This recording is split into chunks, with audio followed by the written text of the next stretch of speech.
You want a ghost story?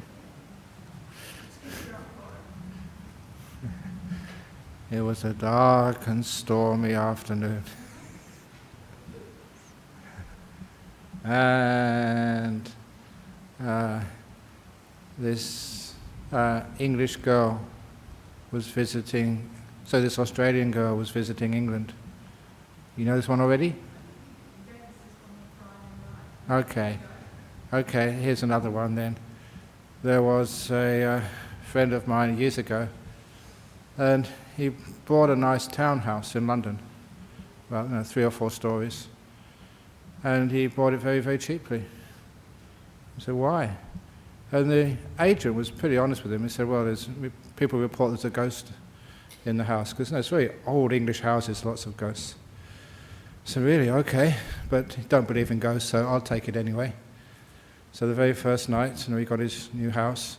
He hadn't moved his furniture and was coming the following morning, so he just got a camp bed and slept on the ground floor. In the middle of the night, he was woken up. Rap, rap. Rap, rap. He said, what's that? He thought, just imagining it. So he turned over, tried to get to sleep, and he heard it again. Rap, rap. Rap, rap. And so he got out of bed. He checked all the windows, they were all closed. The doors were closed. There's no mice. It was a very well-kept house. There was no logical explanation for anything making the noise in that room. So he thought, no, it's just imagination. He turned around to go back to bed, and he heard it much louder this time. Rap, rap.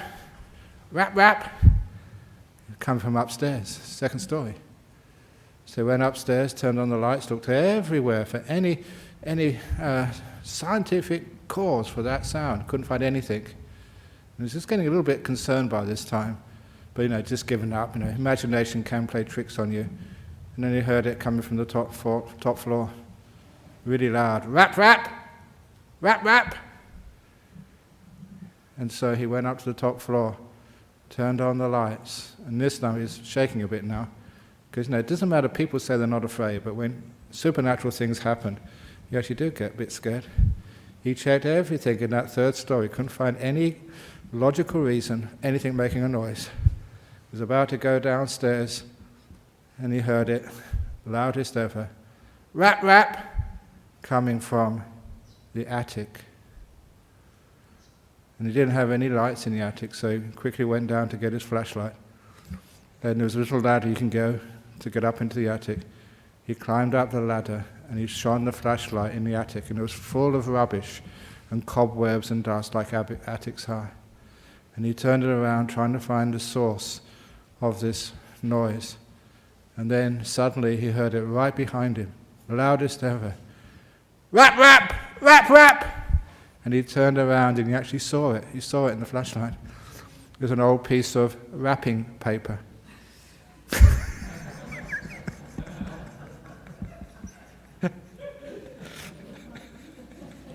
That's a terrible joke.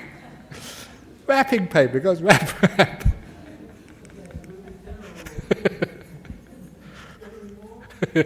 No, that's enough.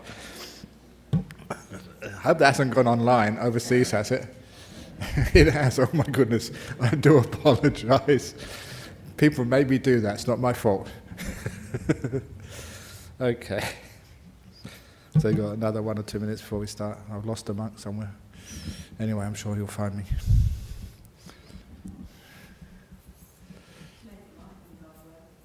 He was embarrassed. He couldn't stand my humour, so it's just gone. The clouds have gone to another place. Actually, the clock says 3 o'clock, so we may actually start now. So we'll start with the Namo Tassa. Namo Tassa Bhagavato Arahato Samma Sambuddhassa. Namo Tassa Bhagavato Arahato Samma Sambuddhassa. Namo Tassa Bhagavato Arahato Samma Sambuddhassa. Buddhang Dhammang Sanghang Namasami. Very good. So, as you all know, I hope by now, that this is a fortnightly sutta class, second and fourth Sundays of the month outside the Rains Retreat. One of the senior monks takes a sutta and discusses it, but instead of doing the suttas, most of which we've done before and are available on the internet, I am using the opportunity to read out a retranslation of the word of the Buddha. This was a document which was first printed in German, and I did some research recently, 1906. In German and translated into English in 1907. So the translation does need to be updated. Updated for several reasons. First of all, that some of the words, the language is a bit dated, it's stilted, and it makes it hard to understand. Also that some of the translations we can do much better than the first attempt at translating Pali words into English. And thirdly, it is something which I learned from, when I learned Pali, from Professor A.K. Warder, who's another Cambridge guy, because that means he must be okay, that he taught me, you do not translate word by word, you translate phrase by phrase or sentence by sentence, because the unit of language is a phrase, it's not a word. So words only have meaning in the context of what goes before, what goes after them. So we never should translate what many people do word for word. It should be sentence for sentence or phrase by phrase. And that's what I've attempted to do here. So it is a different translation than you've had before. So far I've got reasonably good feedback that people find this much more easy to understand. It takes away much of the repetition, which you find if you read the existing translations. And it makes it a little bit more powerful because you're not distracted, by things like repetition. You're not sort of distracted by words whose meaning is a bit weird or strange. We try and use ordinary words which are common in 2017. So that is the reason I'm doing this. And so far, I should mention for anyone coming for the first time, that this is based on the Buddha's teachings from the suttas. It is an anthology where we take this sutta or a part of this sutta, a part of another sutta, and we string that together along a theme, and the theme is the Four Noble Truths. And with the Four Noble Truths, we also have the last of those Four Noble Truths, the Eightfold Path, and this is where we are right now. We're just almost completing the first of the Eightfold Path, called Right View.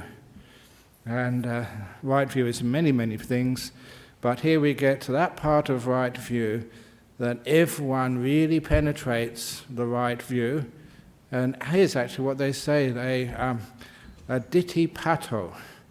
Ditti means the right view, pato means achieved right view. If you're one who's achieved right view, then that's a simile for being a stream winner.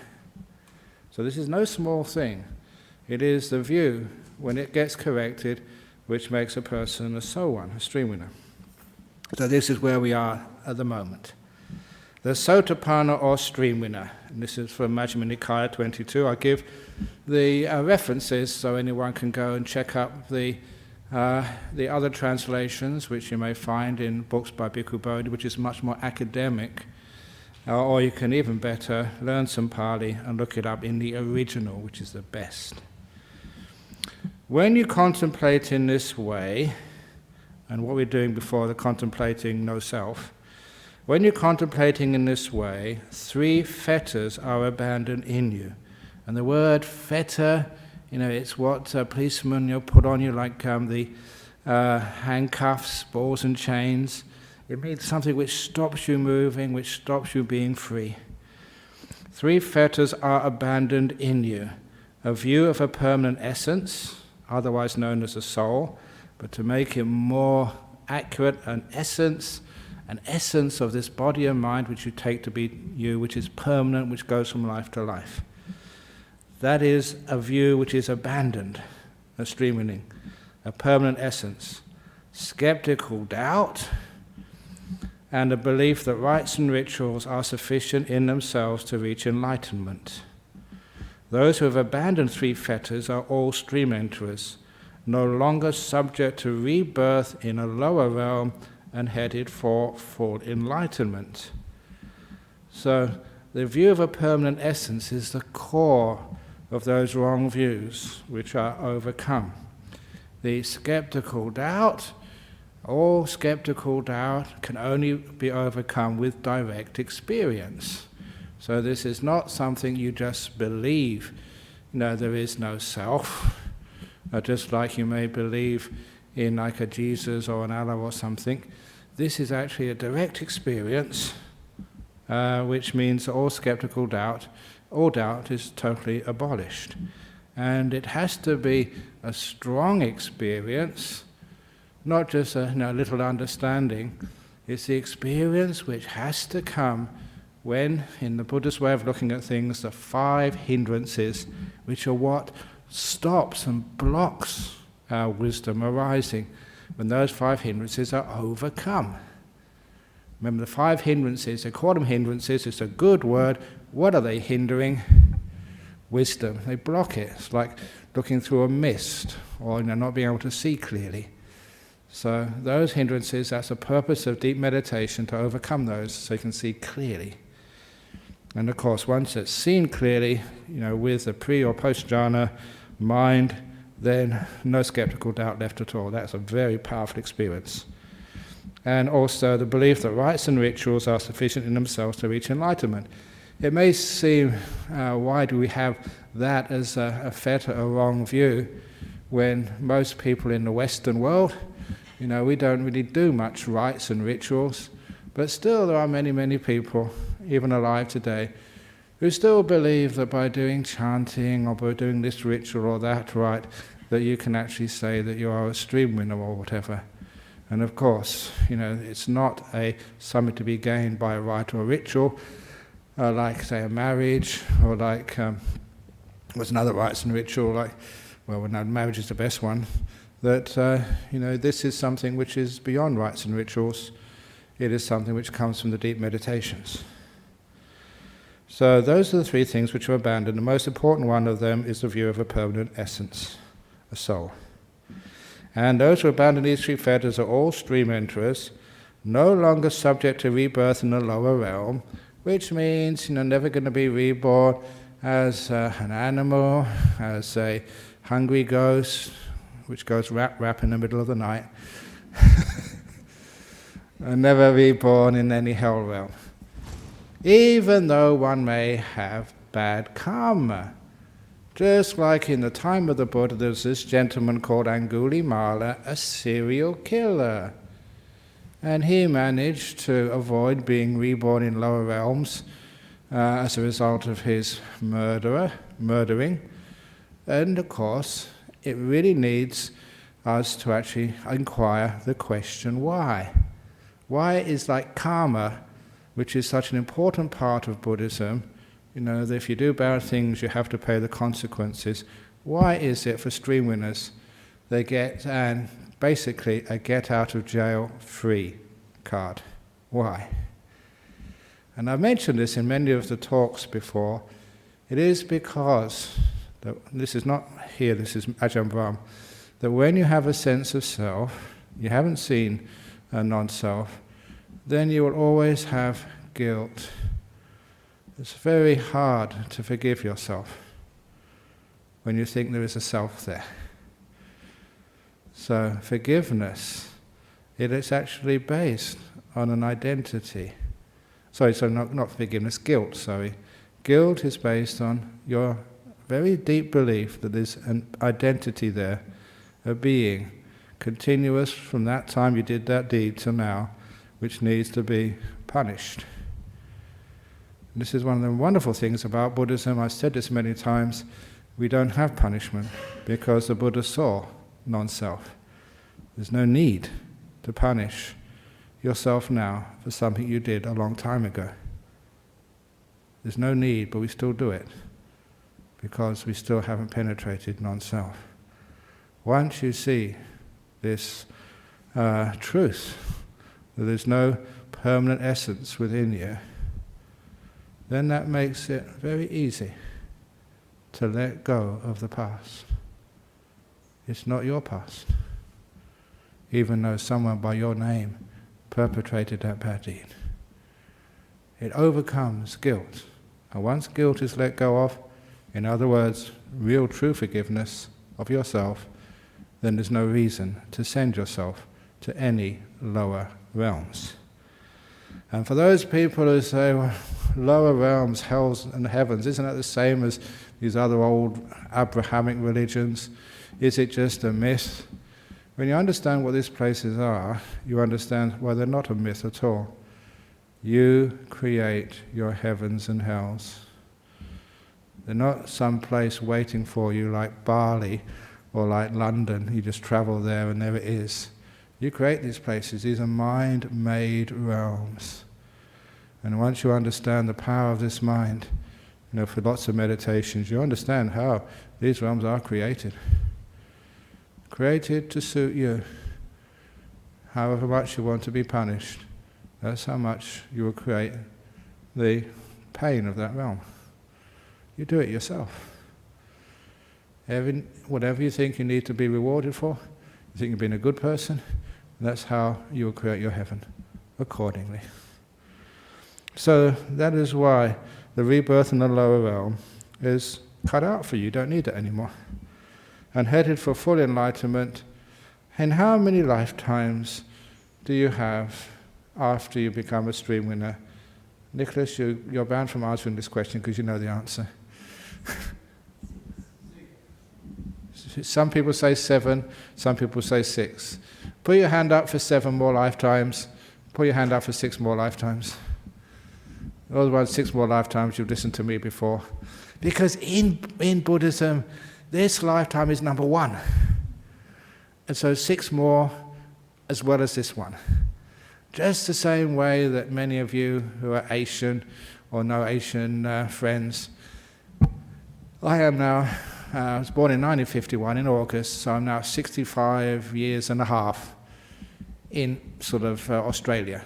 But in Asia, I'm 66. This is my 66th year. So that's one of the reasons why in Asia you can always retire 1 year earlier. Drive a car 1 year earlier, go into the pub 1 year. No, you can't do that. But they count earlier. So as soon as you're born, you're 1. So this is the same here. The way of counting means this is 1 life, you have 6 more lives after this. At most, maximum. Now sometimes people ask, well, what if you're a stream winner? You've only got this life plus 6 more. What happens if you decide out of compassion to actually not to have 6 more lives, but to have 600 lives? What if you want to be Bodhisattva and put off your enlightenment from here on in so that you can teach other people? Any comment? Yes, Ananda? Exactly, you can't. There's no one in there to make the choice. This is an automatic process. You can't delay it, you can't rush it. You can't do anything. It is just the same as if, like I'm going to Canberra tomorrow morning, if when I was going to Canberra I usually travel Virgin Airlines because Virgin is the appropriate airline for a monk.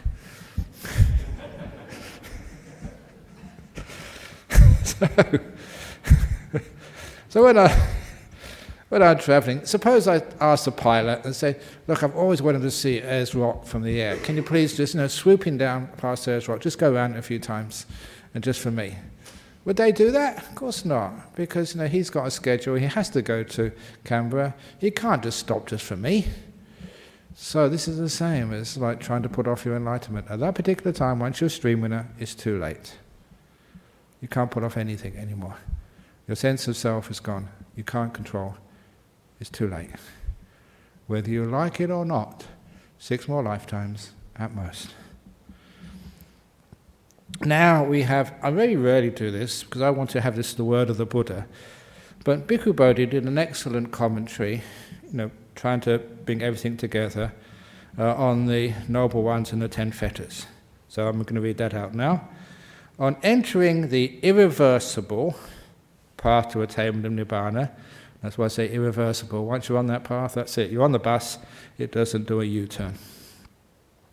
On entering the irreversible path to the attainment of Nibbana, one becomes a noble person called Arya Pugala. Arya means the noble ones, Pugala means persons. I do know that in Nazi Germany they started to take their word Aryan and give it meanings which it didn't really deserve. They even took the swastika, turned it the other way around and used it as their symbol. So sometimes when you use the word Arya, sometimes people say, hey, what are you talking about? But Arya is a very old word, means a noble person, and in this particular case refers to a person who is a stream winner or above. And the word noble, Arya here, denoting spiritual nobility. And just to make sure that you understand why we never tell anybody, it's against our monastic rules, to tell anybody who is a stream winner, who's a once-returner, non-returner, or arahat. You know, many times you will ask me that, and usually say, no, I can't tell you. It's kept a secret. Reason why is because we don't want to split the Sangha into the two classes. The high class, these are the stream winners and non-returners, and the riffraff. And the story is because, honestly, that if you all know which monk in Bodhinyana monastery and none, which was an arahat, which was a stream winner, which was this riffraff, suppose one of the riffraff monks was coming to give the talk. Now, I'm not going to listen to him. He's only riffraff. Not only that, my first year in Thailand, very bad food. One morning, a big ute came, pickup truck. In the back was full of pots and pans. You could smell it from the refectory, the delicious food they were bringing that day. And I could see it through the window and thought, wow, today I'm going to get a nice meal. You only had one meal a day, just one chance. And the driver came out and went into the halls. Those days, 42 years ago, maybe only 50 monks, 60 monks there, including Ajahn Chah, came in and said, is Ajahn Chah here today? He wasn't. He was at somebody's house doing a blessing. He said, he's not here today. He said, no. Sorry. So he got in his car and drove away. He never gave us any of that food. And when you're only 23 and really hungry, that hurts. And it was just because they never thought that, young monks, you get much merit from all that food. Ajahn Chah, you get much more merit. You invest in places where you get greater returns. And that's actually true, so that's why we never say. And that's also the old joke, because if we did say, splitting up the two types of monks, the ordinary monks and the nobility, it would create not the aristocracy. The Arya, not the aristocracy, the aristocracy, the big shots. So we don't do that. We try and keep everybody equal, everyone respected. And it's also, please do that with yourself as lay people. Don't go around telling other people, I'm a stream winner. That's nothing. I was a stream winner 2 years ago. I'm a once returner. That's nothing. I'm a non-returner. That's nothing. I'm an arahant. That's nothing. I've got psychic powers. Don't get into that spiritual pride. So anyway, so we always keep it quiet. So it's not an attainment.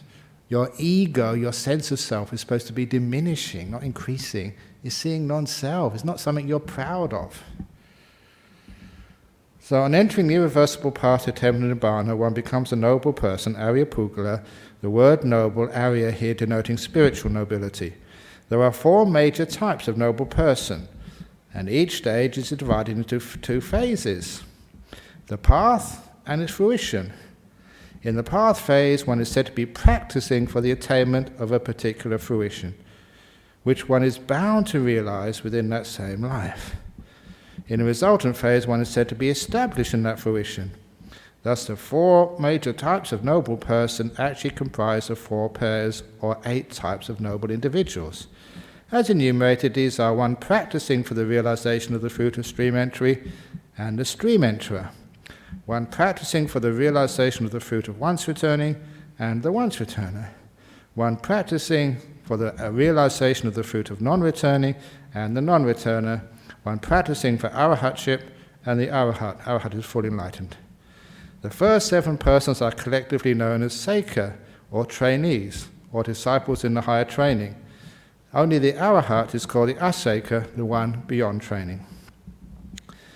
The reason why we say that is because any of you who do the standard chanting, iti piso bhagawa, when you get to the third quality of the Sangha, Supatipanno Bhagavato Sāvaka Sangha, it goes on to Esa Bhagavato Sāvaka Sangha, was it Chatari Purisa Yugani Atta Purisa Pugala? The 4 people, the 8 pairs. The 4 pairs, the 8 people. This is where that comes from. The 4 pairs and the 8 people. The stream in and once return and non-return arahat, and then divided into pairs of on the path, and then got to the goal. The 4 main stages themselves are defined in 2 ways. By way of the defilements eradicated by the path leading to the corresponding fruit, and by way of the destiny after death that awaits one who has realized the particular fruit. In other words, by what's been abandoned and what's going to happen to you after you die.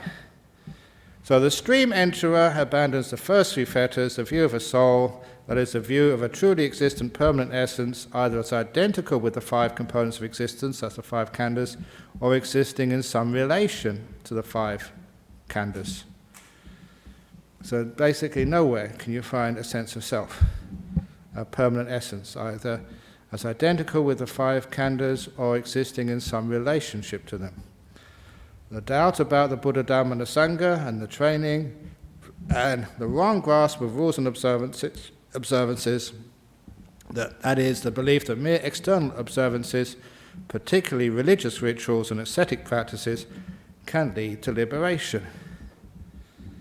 And the example of that from the suttas is the Buddha once met, this is in the Digha Nikaya, I haven't mentioned it here, once mentioned these 2 ascetics in India. One was a cow ascetic and one was a dog ascetic. And they say the cow ascetic went around on all 4s, ate grass and slept with cows and went moo.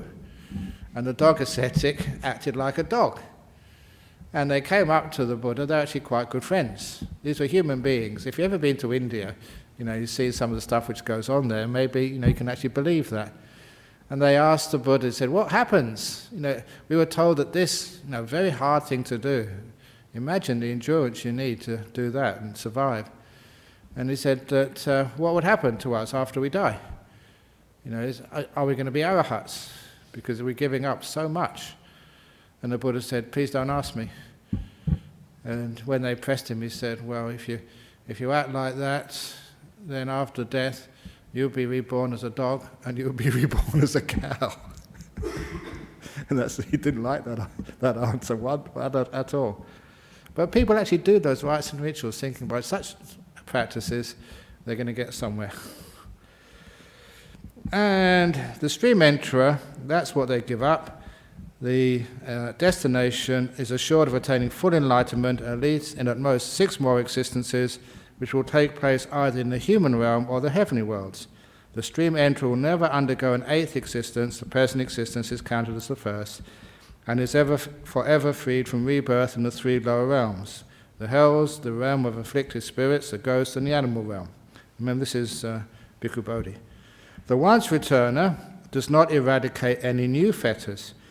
He or she has eliminated the 3 fetters that the stream enterer has destroyed, and additionally weakens the 3 unwholesome roots: wanting, aversion, and delusion. So these wanting and the ill will, aversion, they've been weakened but not fully abandoned yet. So they do not arise often, and when they do arise, do not become obsessive. As the name applies, the once returner will come back to this world only one more time and then make an end of suffering. The non-returner eradicates the 5 basic fetters. I call them basic fetters because these are the base by which we keep getting reborn. That is, in addition to the three eliminated by the stream winterer, the non-returner eradicates two additional fetters: the desire for the five senses and anything to do with the five senses, that wanting to do with seeing, hearing, smelling, tasting and touching is totally abandoned, and aversion. Because non-returners have eradicated desire for the five sense world, they have no ties binding them to this world. Thus they take birth in the pure abodes, Sudawasa, only for non-returners, another mind-made realm. That's all they got left, mind. They attained final nibbana there, without ever returning to rebirth in the world of the five senses. The non-returner, however, is still bound by the five higher fetters. Attachment to jhana, and here I always say, okay, I admit this, you can be attached to jhanas, but it only means that you can't make that last step from non-returner to an arahat yet. So it's one of those attachments which is not really worth talking about at this stage. Later on, when you become a non-returner, then we can talk about that. But just be attached to the jhanas until you get there first. An attachment to the immaterial attainments, which are based on the jhanas. Now we have the conceit. The conceit here is a Pali word, it's a conception. It's not the same as the idea of conceit we have in English. It's the thought or perception, I am, sometimes arises. I am better, I am worse, I am the same. Now we go into later on, we have an example of that, which I've put in here, of what this really means. But we'll come on to that later. Restlessness and deluded thoughts or perceptions. Your views have been straightened out. These are thoughts or perceptions, which are basically old habits based on the views you had a long time ago. Those who cut off the five higher fetters have no more ties binding them to existence. These are the arahats who have destroyed all defilements and are completely liberated through final knowledge. Now I put this one in because, having said attachment to jhana is bad, only in one particular context, it stops you going from that last step from being a non-returner to a full enlightenment, but it also has its advantages. And this is the jhana anagami. There is a shortcut between being a stream winner and going to enlightenment, and this is it.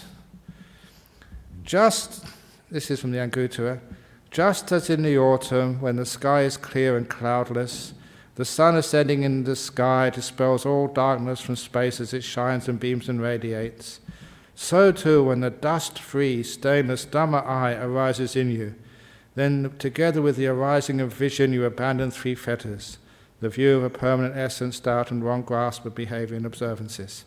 Just the Buddha just being a bit poetic. Afterwards, when you restrain two states, wanting and aversion, then totally secluded from the five senses, secluded from the five hindrances, you enter and dwell for a while in the first jhana, which consists of rapture and pleasure born of freedom from the five senses, accompanied by movements of mind onto the bliss and holding the bliss. Just you enter first jhana. This is the important part. If you should pass away while thus in jhana, there's no fetter bound by which you might ever return to this world. Bhikkhu Bodhi's commentary. This phrase normally denotes the attainment of non-returning. The commentary, however, identifies this disciple as a jhana non-returner, a jhana anagami. That is, a stream enterer or once returner who also attains jhana. Though such a practitioner has not yet eliminated the two fetters of sensual desire and aversion, by attaining jhana, he or she is bound to be reborn in the jhana realm and attain nibbana there, without taking another rebirth in the sense sphere. So in other words, if you're a stream winner and you get into the jhanas, there's another sutta which says you just do jhanas often, or you die in a jhana, then you get promoted to being anagami. in that jhana realm which you continue on after your death, then when that fades away, so do you. That's it, you nibbana from the jhana realm. I think that's pretty cool. So, it makes us sort of, once you see non-self, and you do lots of jhana, then basically that's it. You die, spend I don't know how many eons in the jhana realms, blissing out, and then when it fades away, you fade away to nibbana from there. The jhana anagami. Why that happens, again, is because there's nothing to come back to. No tie. You're letting go so much that when the jhana disappears, so do you.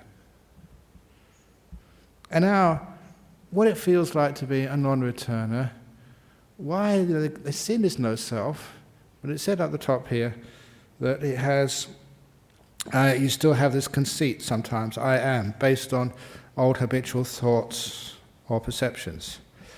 Fortunately, there is a nice sutta of this monk called Khemaka, who was an anagami, a non-returner, and the monks asked him, basically, what it's like to be a non-returner. Why you got so far, why can't you go the last step and become fully enlightened? And this has the simile the Buddha uses, which I did adapt, but basically keeping the essence. It's called the scent of I am. The scent of I am. So this is the monks talking to one of their friends, the Venerable Khemaka. Friend Khemaka, when you speak of this I am, what is it that you are speaking of as I am? He replies, friends, I do not speak of form, that's the rupa, as I am, nor do I speak of I am apart from the form. I do not speak of experience, vedana, as I am, nor perceptions as I am, nor volition as I am, nor of consciousnesses as I am, nor do I speak of I am apart from consciousnesses. No, not in sort of the five khandhas, nor outside of them. Friends, although the thought I am has not yet vanished in me in relation to these five components of existence, still I do not regard anything among them as this I am. And he gives a simile. Suppose, friend, there is a scent of a lotus. Would you be speaking rightly if you were to say the scent belongs to the petals, or the scent belongs to the stalk, or the scent belongs to the pistils? No. And how, friend, should you answer? If you were to answer rightly, you should answer the scent belongs to the flower.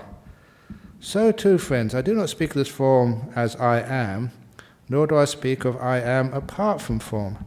I do not speak of experience, perception, or will or consciousness as I am, nor do I speak of I am apart from consciousnesses. Friend, although the thought I am has not yet vanished in me in relation to these five components of existence, still I do not regard anything among them as this I am. Friend, you've got another simile which is better, but down below. Friends, even though a noble disciple has abandoned the five basic fetters, still in relation to the five components of existence, the khandhas, there still lingers in them a residual thought I am, a desire I am, an underlying tendency I am that has not yet been uprooted. Sometime later they dwell contemplating the dependency on causes of the five components of existence, such as form, body, such is origin, such is passing away, such is experience, such is perception, such is will, such are the six consciousnesses, such is their origin, such is their passing away. As they dwell contemplating dependency on causes of the five components of existence, the residual thought I am, the desire I am, the underlying tendency I am, that has not yet been uprooted, this comes to be uprooted. And this is the killer simile which I adapted. Suppose you washed a cloth in a washing machine, rinsed it and spun it and then put it in a dryer. Although that cloth would be clean, still it might retain the residual smell of the soap powder. Then you would hang it out in the sun to air, and after a while, the residual smell of the soap powder would vanish. In the original simile, if you read it, the washer women take it to the river and they bang it about with lye or cow dung, and that's how they used to wash things in those days. And after washing it, you would still have the smell of the lye or the cow dung. And if it's similar like that, what happens is people just, the whole meaning of the simile is overwhelmed by the weird way people used to wash clothes in those days. So this is how we wash it these days, and it still keeps the essence of the simile. You've all done that, washing something in a washing machine, and after it's got the smell of the soap powder. That's like you've washed away most of the defilement, it's still got the smell of I am there. That's the non-returner. So too, friends, even though a noble disciple has abandoned the 5 lower fetters and been washed clean, still in relation to the 5 khandhas, there still lingers in them the residual thought I am, the desire I am, an underlying tendency I am, that has not yet been uprooted. But as you dwell contemplating dependency on causes of the 5 components of existence, the residual thought I am, the desire I am, the underlying tendency to I am, that had not yet been uprooted, this comes to be uprooted. So what has happened there is the habitual tendencies. There's other simile which I was talking about, because I've seen this many times. People say who's smokers, smoke cigarettes. They know it's bad for your health. They got the right view of the danger of cigarettes. But they can't really get rid of it yet. And so, it takes them a while until the view actually starts to penetrate into their behavior, the way they perceive and think.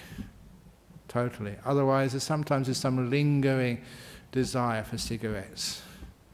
But after that view of how dangerous and yucky it is really penetrates into them, then there's no way they're going to take a cigarette anymore. They've abandoned it.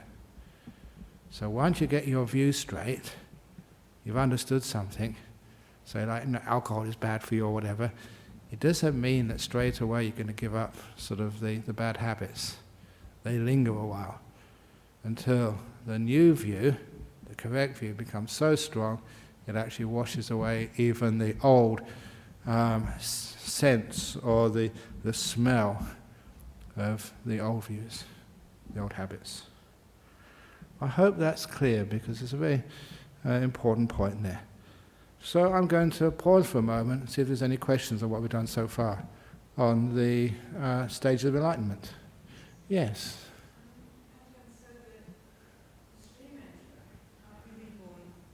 So the stream enterer can't be reborn in a lower form, even if they've murdered somebody in a past life, because they've given up the view of self. But presumably they wouldn't kill anyone again. Indeed, because one who's a stream winner, and this was a question, who asked me this some time ago? I think it was actually Bhante G. He was trying to test me out. And he asked me, he said, a stream winner, can they break the 5 precepts? And the answer is yes. But they know straight away what they've done. So they can't hide it. They can't sort of just, no. So they still got bad habits from the past. So those bad habits from the past, it's like you've seen something, you've seen that smoking or drinking alcohol, is not good for me. But it doesn't mean you can give it up straight away. It takes a time for you to train your perceptions and thoughts.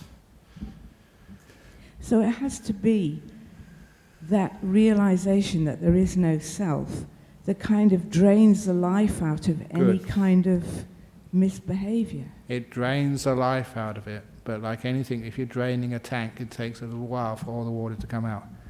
And at the very, very end, there's a little bit of water left. So if we are cleaning a water tank at Bodhinyana Monastery in Serpentine, yeah, that's what you have to do. Drain it first of all. It takes, from those big water tanks, sometimes it takes a day to drain it out. And then you go in there with a sponge to get the last little bit of water with the dirt in it out. So that's a nice simile. Draining it out. Good. Ajahn, with the jhana anagami, is that the person doing the lower four jhanas, or have to be in rupa jhanas when they die, so they actually go to that corresponding jhana realm rather than a deeper realm or something? Does it have to be... Actually, any jhana would work. But obviously the deeper the jhana, the faster it would be. The more letting go there is. So any jhana, this is a really amazing thing. Once you understand what the jhanas are, you can understand, wow, that's a very, very good point. Because in the jhanas is, basically in the jhanas, no sense of self you can actually feel or see. No, you're gone. It's one of the reasons why, I think I mentioned this to monks a few weeks ago, that in history there was two Catholic monks, a monk or a nun, who when I read it looked like they were attaining the first jhana. And that was Teresa of Avila, used to levitate, and St. John of the Cross. Just reading some of what they said, it's very hard because the translation in English, don't know what they really meant to say, but it was an indication they may have got into the jhanas. But one of the reasons why they would get into first jhana is because of their methodology, their belief in total surrender, to their God. And that was 100% surrender, not keeping anything back for them. They were surrendering their will, their choice. They were letting go because of a belief, no, God take over. Now that you can see, that type of letting go, you can see, yeah, I can understand how that would get a person into a first jhana. But of course, the view which they had afterwards, the jhana would not be enough to break through that view, which they didn't have any other alternative for that. But I can see just how that degree of letting go would go into that. And so when they're in that jhana state, no sense of an independent self, they would experience that as a union with God. They're gone, totally. So you can understand in the jhanas, there's no sense of me left. That's why you can't get into those states by doing stuff. That's too much of ego, too much of me doing stuff. They are literally stages of letting go, of doing will, which is why they're so still, and the me which creates all this willing. So that's why, in such a state, you haven't totally abandoned desire and ill will, but you've suppressed it so much that when you come out afterwards, basically, there's nothing really to get you reborn. Does that make any sense? Anything else? So really, because doing stuff really just enhances your sense of self. Correct. So that's why it doesn't work. Exactly. Thank you. I've been trying to bang at that point for about 30 years. Yes, behind you, yeah.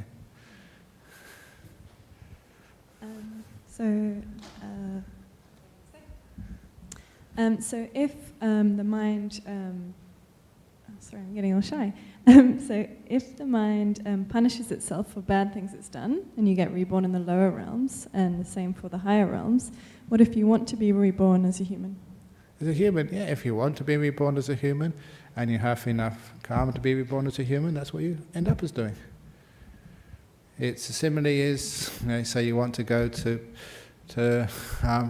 Bangladesh, Dhaka, you need to have two reasons to end up in Bangladesh. Number one, you want to go there, and number two, you've got the money and the visa. If you've got those two things, then you end up there.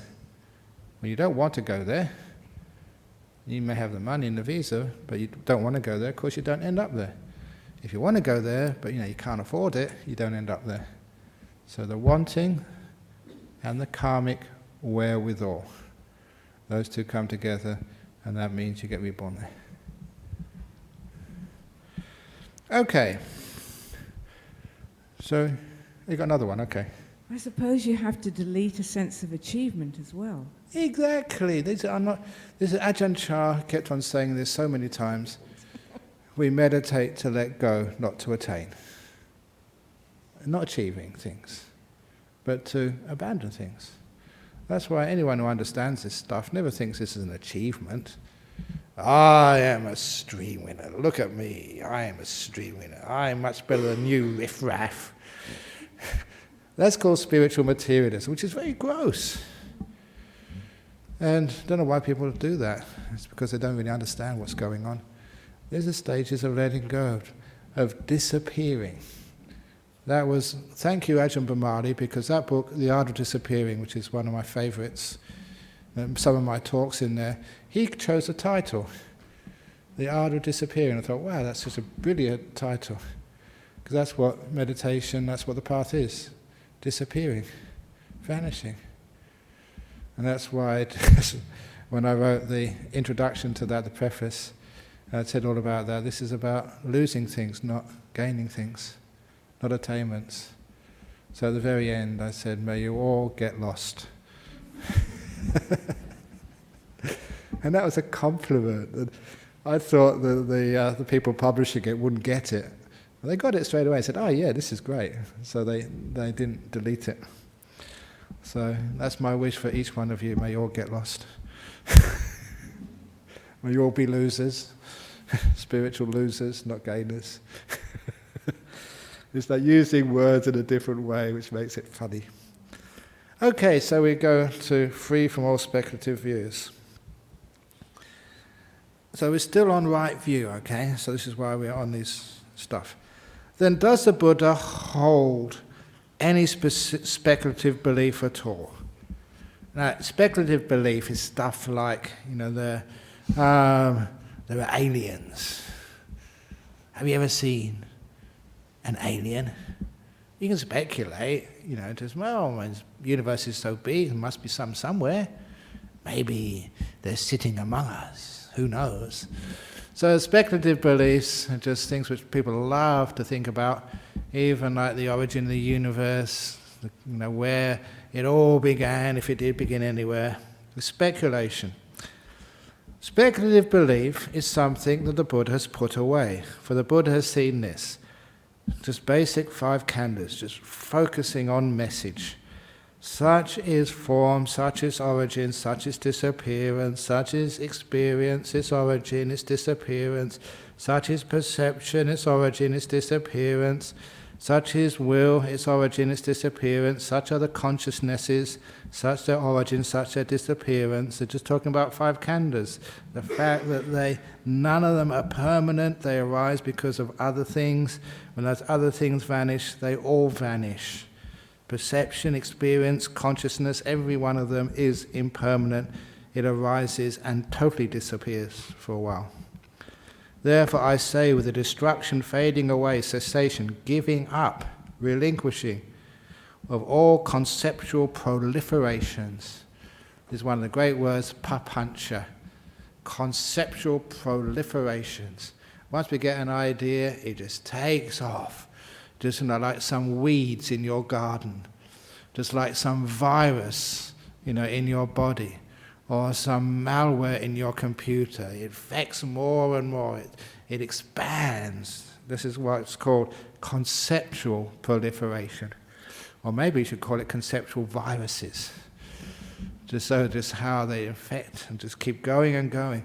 That's why we're thinking. There's no end to thinking. No end to philosophizing. It's conceptual proliferation. Put that away, just seeing. Not thinking about this and working it all out, seeing the basic 5 components of existence, seeing that there's nothing there.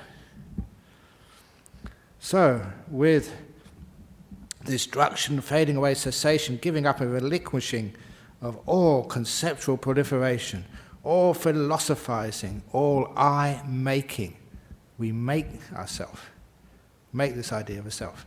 Mind-making, we construct the idea of possession and the underlying tendency to assuming a permanent essence. It is an underlying tendency. It's just, we've been doing this for such a long time, it's just a habit. We try and make something out of nothing. That somewhere, someplace, there's a me. The Buddha is liberated through exhausting the fuel that drives rebirth. I like that translation. The fuel that drives rebirth. Your car's got no more petrol in the engines anymore. It can't move. Can't get to rebirth anymore. And that fuel is the view that there's some person in there, some essence, some mind which is not sort of is not impermanent, something, some soul, some ground of all being, something. That becomes a fuel which makes you get reborn. When you exhaust all that fuel, then there's no way you can make an I or a mine anymore. That's why the Buddha, no speculative views anymore, just seen through all of this. The three characteristics of existence, whether Buddha arises or not, there persists that law, that stable Dhamma, that fixed course of Dhamma. All phenomena that arise from a cause are impermanent. Suffering are not a permanent essence. All phenomena that arise from a cause are impermanent. In other words, they arise from a cause, then they must be able to disappear. And the suffering, not a permanent essence. The Buddha awakens to this and breaks through to it, and then explains it, teaches it, proclaims it, and establishes it, discloses it, analyzes it, and elucidates it. In other words, that's actually Nietzsche. That's not anicca, that is Nietzsche. The law persists. What is it that the wise in the world agree upon as not existing, of which I too say that it does not exist? Any form, body that is permanent, stable and eternal, not subject to change. This the wise in the world agree upon as not existing, and I too say that it does not exist. Any experience, perception, volition, any type of consciousness that is permanent, stable and eternal, not subject to change, this the wise in the world agree upon as not existing, and I too say it does not exist. It is impossible and inconceivable, said the Buddha, that a person who is enlightened, or even on the path to being enlightened, could consider any phenomena that arise from a cause as permanent, as pleasurable, and as a soul. No such possibility. There is a possibility that an unenlightened worldling might consider some phenomena that arise from a cause as permanent, as pleasurable, and as a soul. There is such a possibility. This is where we make a soul, an original being, a ground of all being, an essence, anything. It is the tendency of human beings to do that, to find an ultimate retirement home for you. Therefore, any kind of form whatsoever, any kind of experience whatsoever, any kind of perception whatsoever, any kind of will whatsoever, any kind of consciousness or citta or mind whatsoever, because those three are synonyms, whether past, future or present, one's own or others, gross or subtle, inferior or superior, far or near, all form, all experience, all perception, all will, all mind, should be seen as it really is with correct wisdom thus: this is not mine, this I am not, this is not my permanent essence. And now, one of my favorite quotes. This is so short, this is not what the Buddha said. We put it in here anyway because it's really cool. This is very famous from the Visuddhimagga. Mere suffering exists. No sufferer is found. The deed is, but no doer of the deed is there. You understand this, that is where you don't need to have any punishment. The deed is, but not the doer. Nibbana is, but not the person who enters it. Not a being, not a mind, not you. Nibbana, everything gone. And last, the path is, but no traveller on it is seen. In other words, if you travel the Eightfold Path, you get nowhere. You have to disappear. And then the path becomes as wide as a 20-lane highway. Even wider. You can't miss it. But when you are traveling that path, when you are doing the meditation, you're doing sort of whatever, then the path disappears. The path is, but no traveller on it is seen. Nibbana is, but you don't attain it. You don't enter it. You can't. You have to disappear and vanish. And the more you vanish, the closer you get. I love that. Anyway, any questions? Yes, John.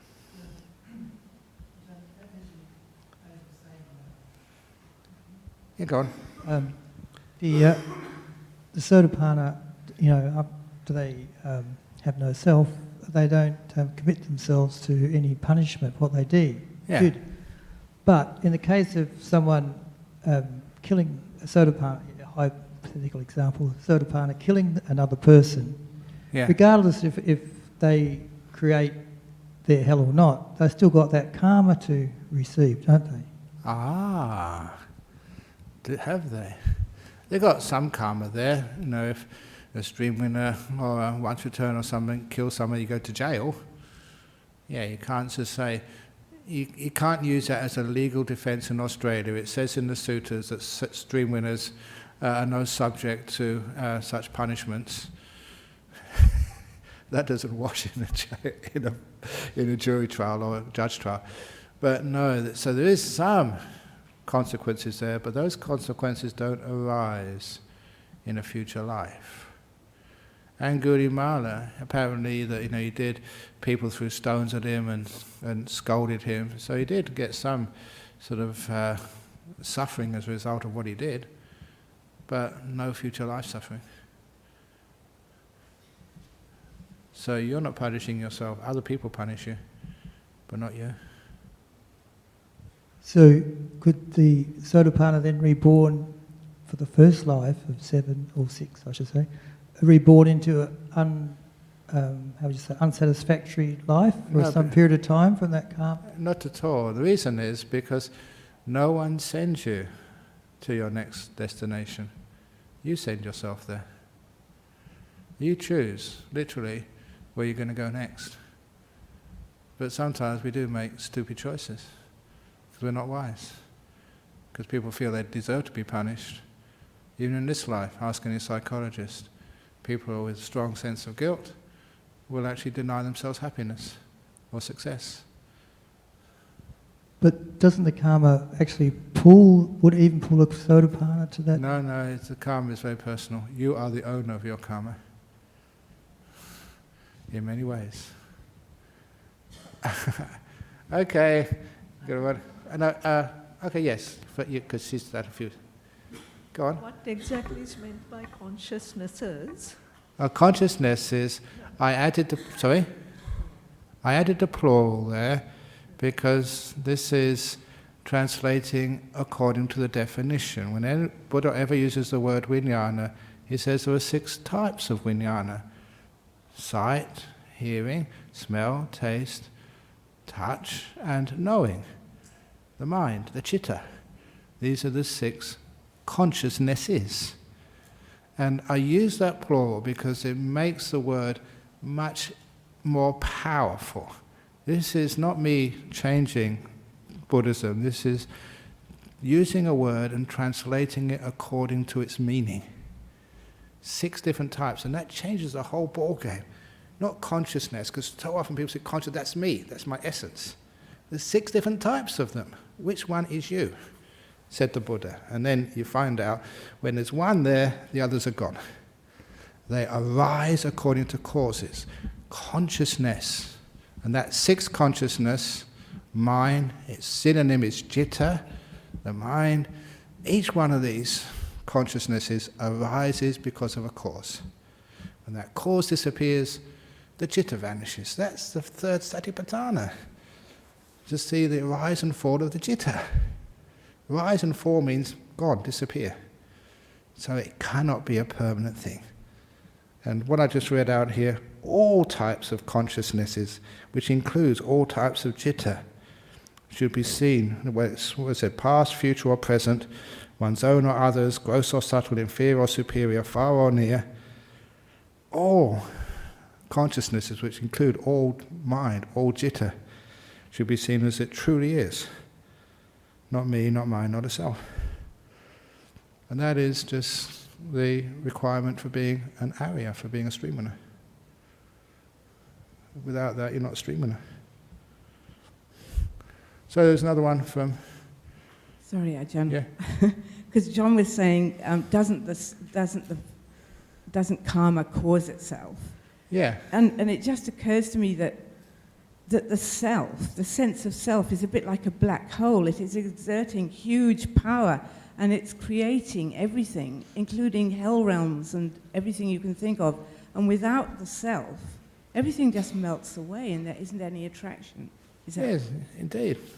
That's the whole point of this, to have you melt away. The whole point of this, Sue, is to get rid of you.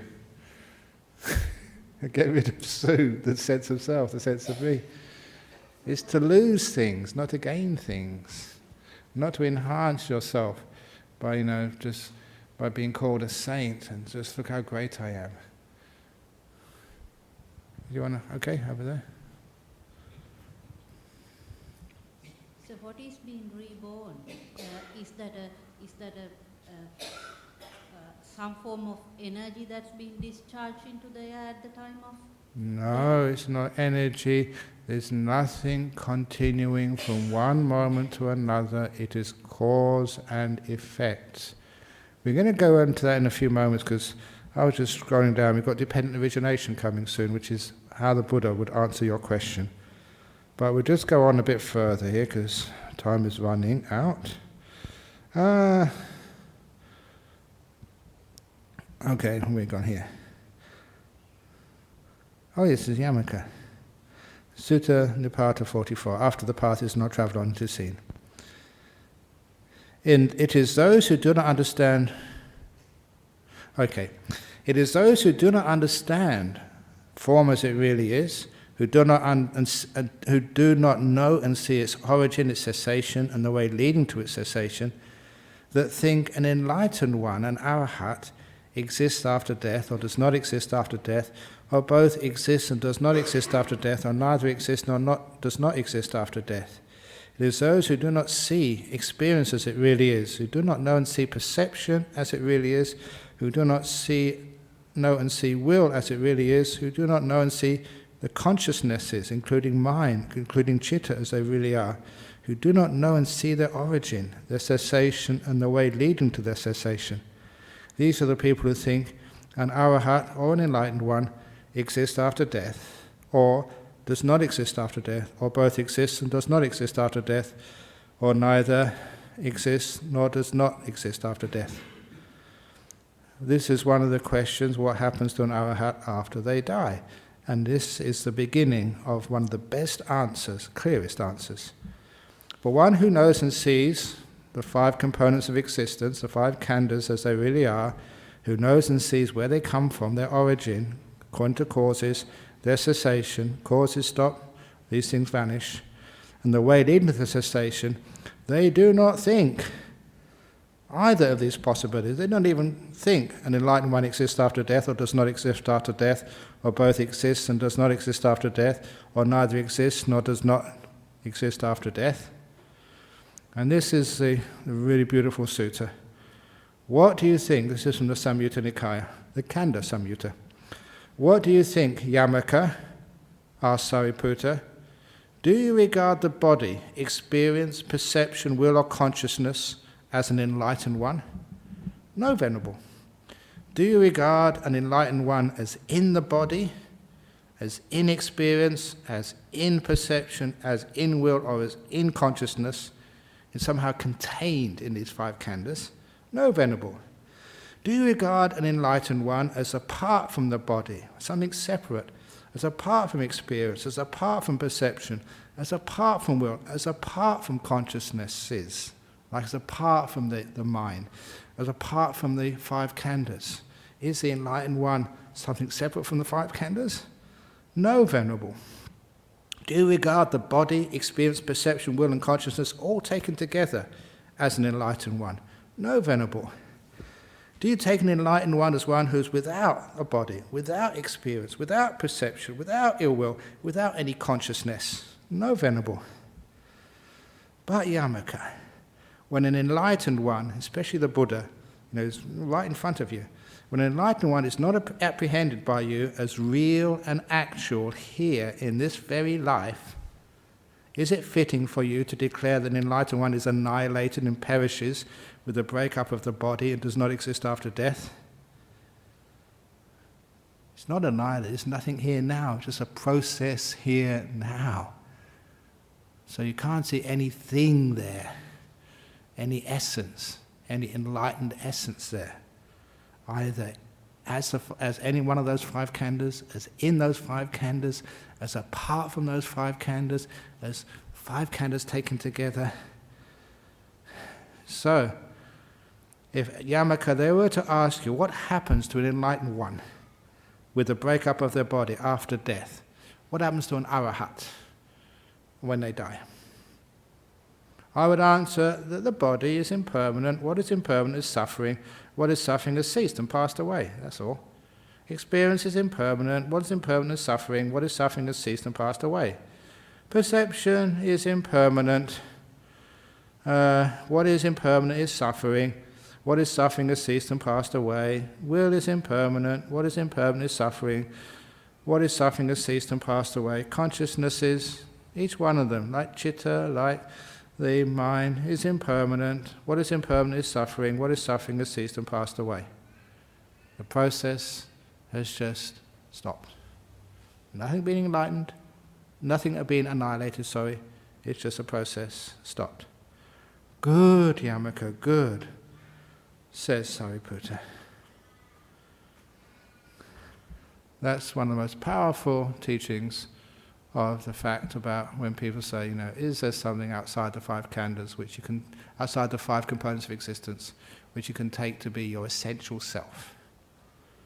Very clear. The answer, of course, is no. So the Buddha was very, very clever, smart, to cut off all possible angles of escape. People always like to find a loophole where they can exist. Fortunately, the Buddha was too smart for you. If there is the view, the soul and the body are the same, there is no living of the holy life. The reason is because once you die, then the soul dies anyway, so what's the point of this?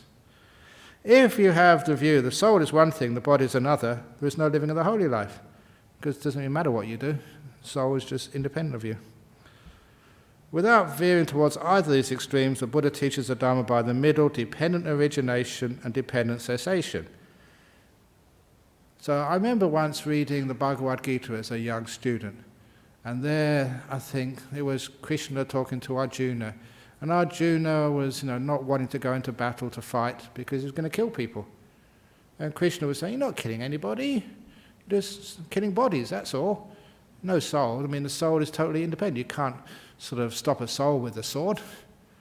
So, that actually put me off Hinduism, because there's no real, you can't really kill anybody, because the soul is indestructible. So that doesn't make any sense to me. But then that's really putting down Hinduism, because that's only one tiny part of it. But I remember that as something which I could never accept. If the soul was totally independent of the body, it doesn't matter what you do. You can't ever kill a soul or harm it or hurt it. It's independent. So there's no real holy life, the Buddha is saying here. So if the soul is one thing, the body is another, or there is the soul and the body are the same, there's no living of the holy life. Not veering to either of those extremes, a third way, the Buddha teaches the Dhamma by the middle, dependent origination and dependent cessation. And this is another definition of the right view. One who sees dependent origination and cessation sees the Dhamma. One who sees the Dhamma sees dependent origination. So it's not just, you can say sort of seeing non-self, but what is it that we take to be this self? And this is where dependent origination comes in. And this is, of course, answers your question about, how rebirth can happen. Nothing getting reborn, not energy, but cause and effect. With delusion as a cause, volition comes to be. especially the delusion of me. As long as there's a me, then I do stuff. When you disappear, your will goes. Because your will, the doer, volition, that is just a sign of a me. There's always a me behind it. With volition as a cause comes the consciousnesses, and this will always has to be in your future life. With consciousness as a cause, the objects of consciousness come. These are the sheaves of reeds, similarly.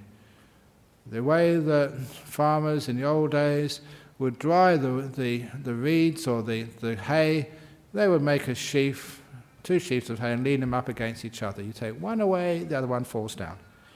So objects of consciousness and consciousness, they have to come together. If there's no objects of consciousness, the consciousness vanishes. If there's no objects of the mind, the chitta vanishes, disappears. That's in the Nidana Samyutta. With name and form as a cause, objects get the 6 sense bases, the 6 sense bases, sensory contact causes experience. Now this is not the sense of A leads to B and then a few seconds later then C. These things always have to be there together. And with experience as a cause, wanting, and with wanting it causes the fuel, the upadana. And with fuel as a cause, the states of existence, which I mentioned, you create these. With some place to go to, you cause rebirth. And with rebirth as a cause, aging and death, sorrow, crime, pain, unhappiness and distress comes to be. Such is the origin of this whole mass of suffering. No God nor Brahma can be called the maker of life. Empty phenomena roll on, dependent on conditions all. It's rolling on, cause and effect, empty conditions. No being, no energy, nothing there, empty conditions. But when a meditator's abandoned delusion and arouse true knowledge, then with the fading away of delusion and the arising of true knowledge, you do not generate a meritorious volition or a demeritorious volition, nor even a neutral volition. You don't generate anything because there's no one there to do the generation. So, the arising of true knowledge. And sometimes I've heard that some people say, dependent origination. It's cut at the gap between this and that. And that's just so much gomayang. Remember the word gomayang? Gomayang. Go is the ball, mayang is what comes out the back end of a ball. And Buddha never says that at all. It's always delusion. When that is abandoned, that's when this causal sequence gets stopped. With the remainder's fading away cessation of delusion comes a cessation of will.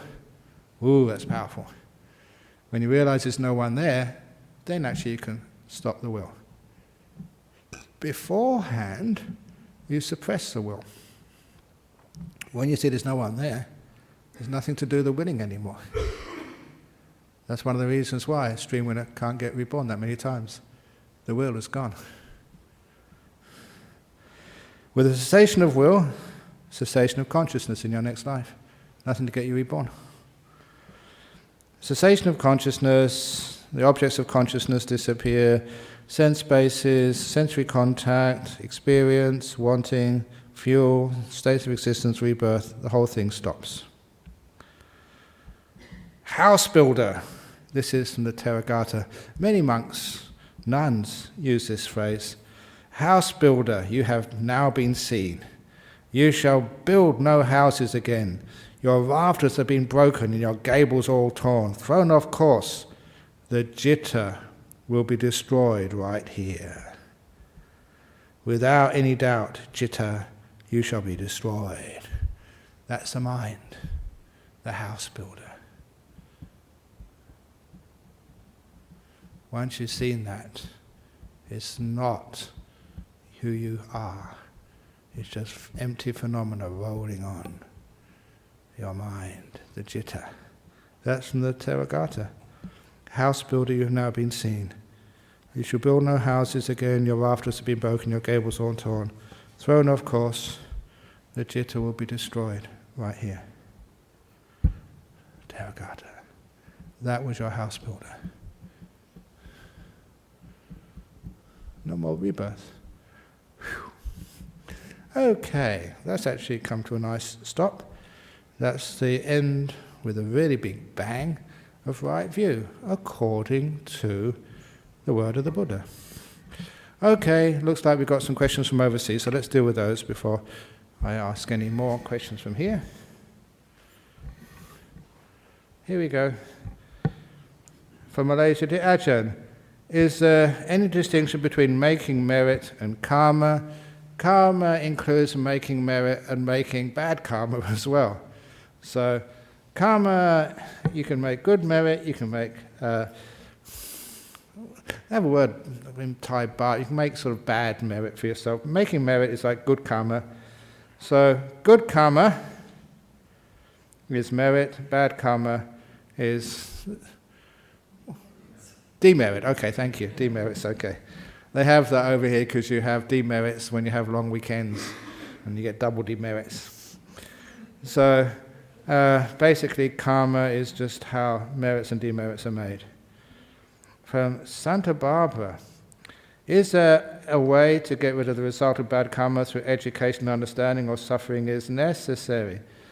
For a bit of faith, you can lessen the results of bad karma. And, don't like to say this, but the Buddha said it, so I have to admit it. The other way of overcoming bad karma is not overcoming it, but diluting it. And the reason I don't like saying this, because many sort of monks and places use this as a great way to raise funds. And sometimes monks and monasteries get too rich, and especially that one in Thailand, which is being shut down now at last. But yes, the Buddha said in the simile of salt, if you take a tableful of salt and you put it in my glass of water and you stir it up, it means you can't drink the whole glass, it's so salty. But if you put it in a rainwater tank, 1,000 liters, and you stir it up, and then you drink that water, you can hardly taste it because it's really dilute. And the Buddha said it's the same with bad karma. If you've got a certain amount of bad karma, you've only got a little bit of good karma, you're going to really taste that bad karma. But if you dilute it by making lots of good karma, then you won't even taste it. So unscrupulous monks say, you've done some bad karma, well, I think that's like $1,000 to the nuns' monastery, and that will probably dilute it. It just opens the door to really unscrupulous practices. So that's why. Just do good karma anyway, not just to abandon the bad karma.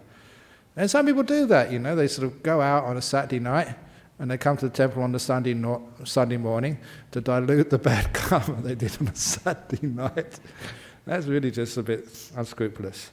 But it's true. You can not get rid but dilute the result of bad karma by doing a lot of good karma. But the best way is actually just to become a stream winner.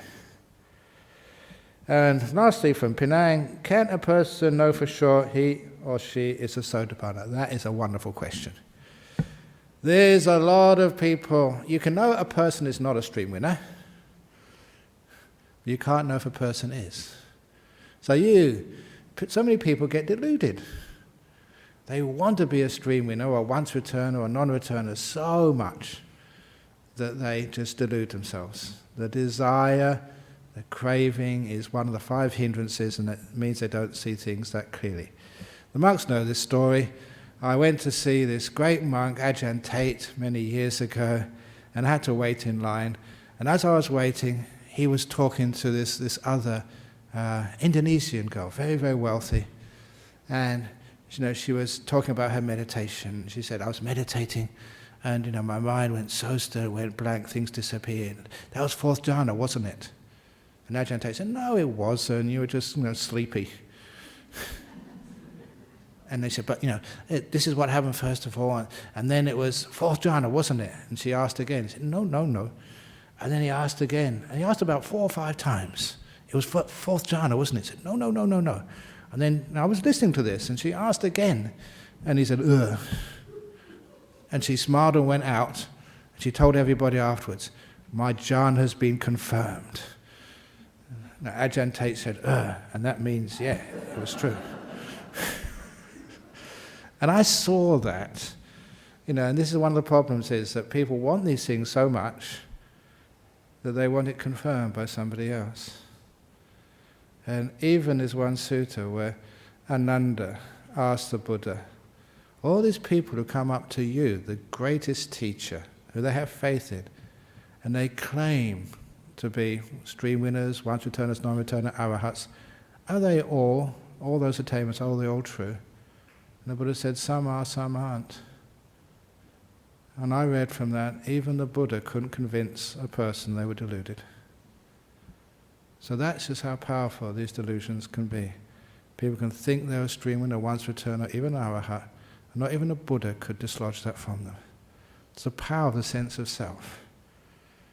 Creates, manipulates, and just anything else they would just push aside as, no, I'm still a stream winner, I'm still a once-returner. So it's very dangerous.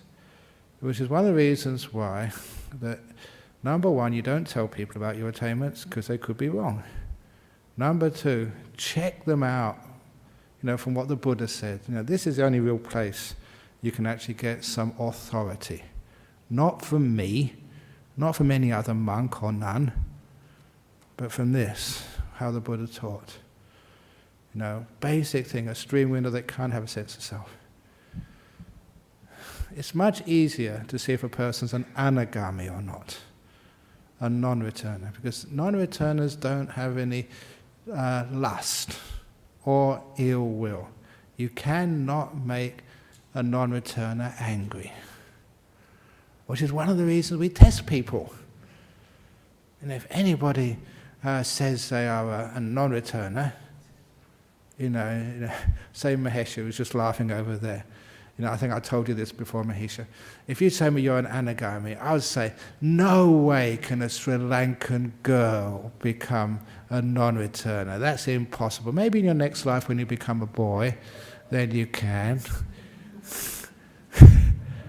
Now, of course, you know me, I don't believe in that sort of stuff, but I say that just to try and irritate her.